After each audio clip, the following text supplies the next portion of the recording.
talaga tinantana ng luto yung spam na yan hanggat merong nakikita sa pantry. Madami na rin ako nababasa na mas lumuwag nga daw dito sa kusina namin simula nung nagpakabit kami ng hanging cabinet. Sa ngayon, feeling ko mas lumuwag siya lalo na nung tinanggal ko nga yung metal rack, yung matataas na cabinet dito sa gilid ng ref, then pinalitan ko nga siya ng medyo mas mababa na cabinet. O baka naman naninibago lang tayo kaya feeling natin mas lumuwag. Okay na rin naman yan kumpara noon kasi dati parang ang cluttered tingnan ng mga gamit sa kaliwang side ng kusina namin. Kinagabihan nagyaya nga pala si Pinggoy. Merong bagong bukas dito na KFC na gusto namin subukan. Dito to sa may Southwoods katapat ng UniHealth Hospital. Tapos yung mga bata nga pala na andun sila nag-overnight sa kabilang bahay. Dahil wala yung dalawang baget sa bahay na pang gagawin namin ni Pinggoy. Magde-date. Hoy, ano ba? Kakain kami sa cafe pero nadaanan namin itong Mitsuyan. Matagal na daw kumakain dito si na Pinggoy. Like college pa lang sila na miss niya. So ayan, for the kain siya. Hindi na ako kumain doon dahil dito ko talaga gustong kumain sa Akap Coffee Studio. So malapit lang naman to sa Mitsuyan. Nilakad lang talaga namin all the way papunta dito. And ayan yung menu. Napansin ko rin talaga yung mga upuan nila dito halos katulad nung sa amin. Kulay itim lang talaga. In fairness din sa ganitong klaseng upuan, matibay siya. Itsurang rattan siya pero plastic yung material niya. And ang lakas niya talagang maka-cafe ang dating kapag ganyan yung mga upuan sa bahay. Along Pasita Avenue lang tong cafe na to. And alam ko hanggang mga 1 AM yata bukas pa sila. Kasi before nakapunta kami dito past 12 midnight na, bukas pa rin sila. At saka ang pinakagusto ko dito, yung mga cakes na binibenta nila dito is from We Are Going Bananas. Doon ako umu-order ng mga bento cakes. Napakasarap ng red velvet cake nila. As in, may kamahalan lang talaga pero masarap. So eto nga pala yung in-order ko for drinks. Dark mocha. In fairness, masarap ito. Then umorder din ako nung kinikrave ko talaga na carbonara. Pero ang tawag dito, mushroom kinemerut na may maliit na croissant. So ayan ang kakainin natin. Si Pinggoy dahil kumain na siya sa Mitsuyan, ayaw niya nang umorder pero mag-share na lang kami dito. Susubukan ko na lang si Pinggoy. Itong red velvet cake nila, even si Pinggoy nagustuhan yan. Kaya kapag umu-order ako niyan, like pinapa-deliver ko, si Pinggoy talaga napapakain ko niyan. Kasi hindi siya mahilig talaga masyado sa mga matatamis. So yung mga bata, andun lang sila sa kabilang bahay at sina Ate Ken, mga pinsan niya, Mami Granny at Lolo ang nag-aasikaso sa kanila muna doon. Tapos, kinabukasan na nga pala ito, susunduin na ni Pinggoy yung mga bata. Medyo namamaga yung mata niya dahil siguro sa contact lens niya. So, naisipan niyang gamitin itong eyeglasses na meron ng built-in speaker. As in, ang galing nga kasi kahit wala kang headset, trip mong mag-sound trip, pwedeng-pwede ito. Tapos, around less than 400 something. Ganun lang yung presyo niya.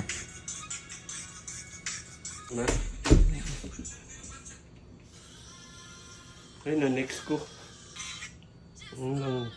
For the past few months, isang araw lang sa isang linggo ang off ni Pinggoy. Pero this new year, nagbago na at least kahit papaano dalawa na yung off niya. May lakad pala ako ngayon. Kikitain ko yung dalawang work besties ko na almost 6 years ko nang hindi sila nakakasama ng sabay-sabay, alam mo yun. So, here's the fit check that nobody asked for. At syempre, ang uniform nating skirt na akala mo naman talaga kakinisan niyang momshi na yan. Hindi yan palda ha. Kaya rin talagang komportable akong suotin yan dahil may shorts pa yan sa loob so hindi ka makikitaan. And eto nga pala yung pinaggagawa ko bago umalis. Nagligpit muna ako sa bahay. Tinapon ko na lahat ng mga basura. Hinugasan ko na lahat ng mga hugasin. Nilinis ko pa yung CR bago ako maligo. So, mukha lang siya makalat dahil napakadaming products dito sa loob nga ng CR namin. Pero malinis yan. Yung pendant light, hindi ko pa talaga sure kung saan ko siya ipapakabit. Kaya andyan lang muna siya nakapatong sa induction. At dito naman sa sala, meron pala kayo nakikitang 2pm. Wala naman, di ba? Grabe talaga itong mamshi na to. Nagawa talagang gumala ang mga 2pm hinayaan. So, ito nga palang CLN bag dapat yung susuotin ko. Kaso, ang dami kong bit-bit. So, sabi ko, ito na nga lang isang bag ang gagamitin ko for today's video. Kasi, ano siya, hindi ko na rin nagagamit. Siguro mga 2 years na sa akin itong bag na to. Sayang naman. Ano lang yan, hindi yan yung Origat. Nabili ko yan online. Siguro mga 300 or something lang. So, magkikita kami ng mga BFF ko sa MOA. Mag-a-IKEA kami. And since 2pm ang meeting time namin, mga 1:30 na ako nakaalis. Pero inisip ko, Sunday naman. So, nag-book na lang ako ng Grab. Pina-Skyway ko pa nga para talagang mabilis ang biyahe. Tapos dahil wala pa ako masyadong tulog niyan, sabi ko sa driver, matutulog lang po ako. Nakalak naman, I made sure na nakalak naman yung sasakyan. yan. Kasi minsan kasi nakakalimutan yun, 'di ba, kapag nakasakay ka na sa Grab. So, andito na nga ako, mga 30 minutes pa lang, ang bilis. Halos hindi ako nakatulog dahil maya-maya, ay, may pabayaran pong toll. So, nagigising-gising din ako. Alam mo, gandang-ganda ako dito sa mga building dito, malapit sa IKEA. Very futuristic yung atake niya. And I think, nadaanan ko na itong simbahan na ito dati. Pero, ngayon ko lang talaga siya na-appreciate. Habang tinitingnan ko siya, ang ganda niya. So, ang mga kikitain kong BFF ay si Marie na taga Tansa Cavite at si Casey na taga Pasig. So, nag-message na si Marie, kararating niya lang din daw. So, ayan na nga siya. Nakarating na ako sa IKEA at nakita ko na nga si Marie from Tansa Cavite. Gutom na talaga ako. Kaya naman, dumiretso na nga kami dito sa may kainan. Third floor yata to. At nag-order na kami na makakain naming tatlo habang inaantay si Casey. So, si Casey nga pala, nag-message na siya, nasa angkas na daw siya, nagmotor siya. And bigla daw umulan, kaya na-stress nga si bakla dahil from Pasig hanggang dito, nakaangkas siya. Umulan pa nga. Nung Christmas daw, dito, nag-celebrate si na Marie. So, nag-try kami ng ibang cake this time, tapos hindi niya pa natatry yung meatballs. Kaya naman, natikman niya.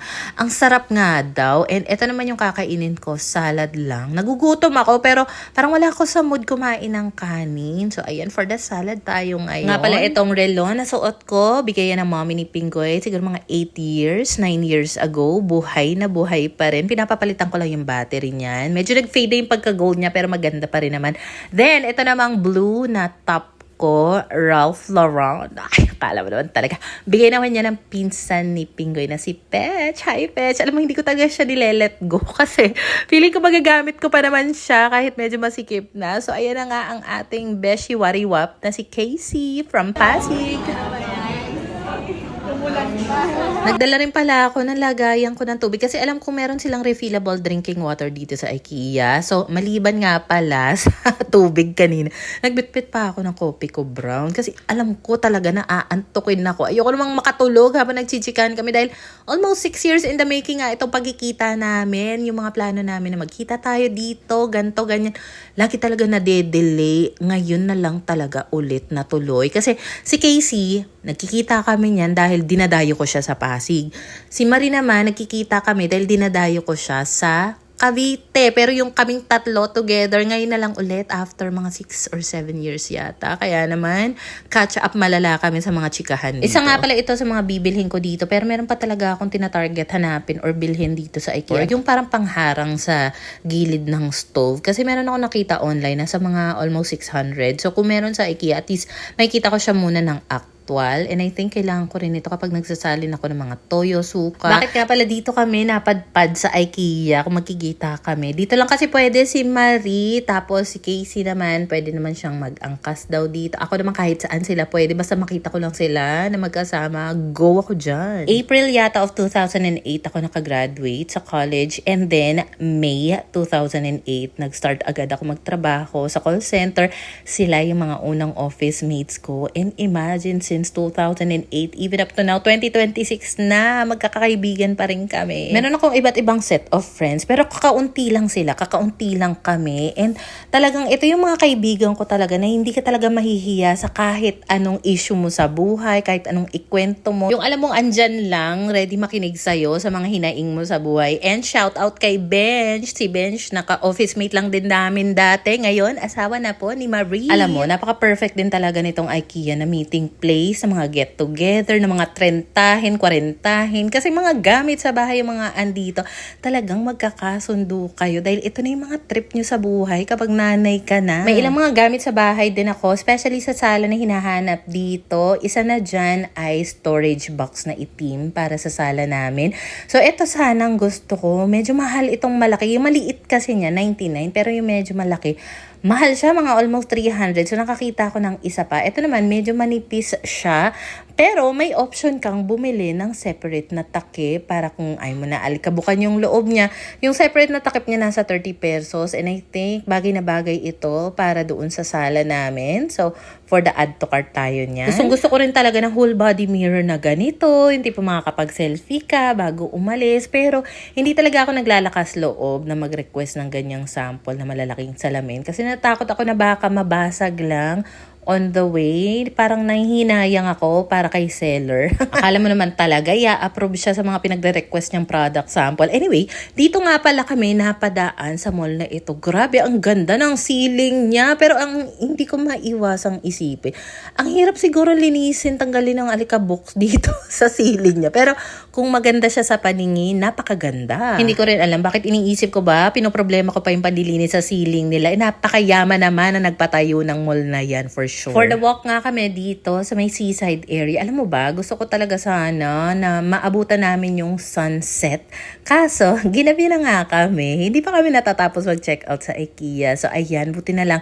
Ang ganda rin pala mag-picture-picture dito sa may Ferris wheel. Gusto talaga sana naming sumakay dito. Kaso, nung medyo nakalapit na nga kami, ang haba ng pila, napakadami ng tao. Very mga turistang tiyahin ang atake namin dito na kahit saan na lang talaga, magpipicture-picture talaga yan. Walang makakapigil sa mga babaeng yan. So ayun na nga, di ba gusto kong nga makita dito, maabutan yung sunset. Malako, pagbabalik kami dito, isasama ko yung dalawang bata, pati yung stroller nila para makapag-picnic kami dito. Picnic talaga! At saka gusto ko rin talaga makasakay dito sa Ferris wheel at saka sa ibang rides dito lang din. Grabe no, kahit nanay ka na, yung tipong nasa galaan ka rin, hindi mo naman kasama yung mga anak mo. Pero kapag napunta mo na yung mga gusto mong puntahan, hindi talaga mawawala sa isip mo yung mga anak mo na parang, ang sarap naman dalhin dito ng mga anak mo. Parang gano'n na ba talaga pag Ma'am Sheena? So dito nga pala kami sa may SB and sa mga nakatry dito, masarap ba to? Let me know naman. Ako curious kasi ako sa lasa niya, pero feeling ko baka maasim. Let me know naman. Inabot na talaga kami ng gabi dito, pero sinulit na lang din talaga namin dahil baka mga 5 years pa by now bago masundan itong pagkikita na ito. At saka sobrang bibisi kasi nitong mga kasama ko. Like si Casey, 6 days a week ang work niya. Si Marie naman dahil asawa ng seaman. Lalo na kapag nasa barko si Bench, talagang anak or bahay lang talagang inaatupag ni Marie. Kaya naman sinulit na namin itong pagkikita namin. Alam mo, buti talaga. Ito yung napili kong gamiting bag ngayon dahil etong si Marie may mga pinagbibigay for me, for my kids. Tapos si Casey may paalog din siyang binigay. So yan nagkasya, ang daming laman yan. May tumbler pa ako, power bank at kung ano-ano pang pinagdadala ko. Kung bet niya rin ito, hindi ito yung Origana sa mga 400, 300 lang something yan. Mga 2 years na sa akin to. Maganda yung quality niya in fairness naman. Lagay ko yung link ng bag sa comment section. May dinaanan lang din kami sa may loob ng MOA. Then tuluyan na nga kaming nag-uwian. So si Casey for the angkas na siya. Si Marie naman magpipitek siya papunta sa kanila. Ako naman, pagbaba lang dito sa may MOA, sa may van terminal, ang alam ko merong van doon going to Pasita. And indeed, meron nga. Diretso na sa Pasita. Mas convenient siya. Pagka-uwi ko nga ng bahay, maliligo kasi ako. So nakita ko itong mga lagayan namin ng bar soap. Wala na ring laman. So for the refill na muna tayo at maliligo na nga ako dahil sobrang lagkit na rin ang pakiramdam ko talaga. Thank you so much Marie and your family sa paalog nyo for Pink and Kawa. Actually, yung mga kumare kong yon, si Marie, si Casey, pareho silang ninang ng mga anak ko. Yung mga close friends ko, sila yung mga ninang talaga ng mga anak ko. Pero never akong nag-asa kanila, huy, regaluhan nyo yung mga anak ko sa ganda. Never at all talaga. Hindi ko talaga gagawin yan. But thank you so much sa generosity ng aking mga beshi. Kinabukasan na nga pala ito. In fairness, ang haba ng tulog ko talaga. Dahil grabe nga yung pagod ko kahapon kakalakad. So meron ako dito mga na-order na lababo curtain. At syempre, kunyari gagawin ko yan ng transition. Kaya for the hagis-hagis tayo ng kurtina dito. So ang nangyari kasi, meron ako nabiling ganito. Siguro mga few months ago. Nagamit ko na nga para doon kay Papa sa una niyang apartment, tapos nalagay ko na rin sa laundry area. Tapos nagdagdag pa ako ng mga bagong lababo curtain, nilagay ko doon sa kabilang bahay, sa lababo nila. Tapos umorder pa ulit ako kasi nakyutan nga ako. At eto po ang realidad ng itsura ng laundry area namin currently. Gala, gusto, laba, ay. Ayoko talaga maglaba, magtupi. Pero wala naman tayong choice. So, eto na nga. Hindi ko talaga nagawang maubos itong mga labahin. Actually, may mga napaglalabahan naman kami. Kakapiranggot, kakaunti, para lang may maisuot. Pero the rest, hindi ko talaga inintending asikasuhin. So, ngayon ko nga talaga siya aasakasuhin. Okay? Hindi ako perfect na mommy. Unlike sa ibang mga siguro mga pinapollow niya ng mga mommy vlogger na grabing linis, grabing pulido ng mga kilos sa bahay, gamit sa bahay, malilinis. Hindi po ako yun. I'm so sorry. After ko ma-sort yung mga labahin, nagsalang na rin ako, syempre, ng mga labahin sa washing machine. And sa mga nagsasabi na, lagi ka namang natatambakan ng mga labahin dyan, automatic naman yung washing machine mo. Bakit hindi mo pa magawang lubos-lubosin at ubusin lahat ng mga labahin mo in one go? Meron akong isang bagay na naiisip kung bakit ganun nga ang nangyayari. I think because tinatamad akong iusog-usog yung washing machine para lang makapag-set up. Unlike siguro kung maganda yung pwesto ng washing machine ko na tipong buksan ko lang yung tubig, lagay lang ako. I think gagawin ko ng paraan yan this year, talaga naman, para hindi na nga maulit to. Kasi ang hirap kaya na ang dami mong iintindihing labahin. Marami palang inuwing dinuguan si Pinggoy galing doon sa kabilang bahay, luto ng mommy niya, tapos niretoke niya yung pagkakaluto at yan po ang lunch namin. So nakakain na rin naman yung mga bagets. Eto nga, nag-request sa daddy na lutuan sila ng french fries. Meron kasi kaming nabili sa Alpha Mart na isang malaking bag ng french fries. Kaya naman, ayan, for the deep fry na nga lang si Pinggoy. Kanina pala, hindi ko na igawang maikabit yung kurtina para dito sa may lutuan area namin. Kasi meron ding nagsuggest na para nga daw hindi masakit sa mata, yung gas ulit. Harangan ko nga daw. Actually, naisip ko naman na yun before pa lang. Kaya nga meron na akong mga kurtina naka-ready. Kaso, yung extension rod na gagamitin ko para dito, napakahaba niya. Hindi talaga siya uubra. So, nagpahanap ako kay Papa ng kahit anong stick na pwede dito. So, meron siyang sirang tripod dito na pwede naman magamit. So, sabi ko, sige pa, pwede na ito. So, eto nga palang pinili ko is may pagka-gingham. Alam niyo naman, ang hilig ko talaga sa gingham print. Even sa mga bedsheet, punda, halos ganito talaga. Pero this time, color pink naman yung pinili ko. Nakita ko, meron ako ditong flower na foot rug. Maliit lang din siya, pero kakulay. So, why not ilagay ko siya dyan sa tapat para cutesy-cutesy ang atake. Pero kapag nagtalsika na yung mga mantika ng pinagluluto, hindi na yan cutesy tingnan. Pero for now, okay na muna yan. Gagawin ko na rin ito ng content, kaya para naman mas maganda sa paningin, paplansyahin ko na rin siya. Kukunin ko lang or gagamitin ko lang yung aming garment steamer. So, ito nga pala yung itsura ng lavabo curtain after ko maikabit. Cute siya, diba? Sa totoo lang. Pero let me know naman kung tanggalin ko na lang ba or keep ko dyan. Anyway, para matanggal yung mga lukot-lukot niya, ginamit ko na nga itong garment steamer. Ito rin yung ginagamit ko para ma-plansya yung uniform ni Pinky. Or kapag aalis kami, kailangan plansyahin yung damit. Yun lang din. And ayan, sobrang ganda niya. Let me know naman kung ikikip ko siya. Ang wino-worry ko lang dyan is kapag natalsikan. Although washable naman siya. By the way, Holler Mall nga pala yung brand ng lavabo curtain na yan.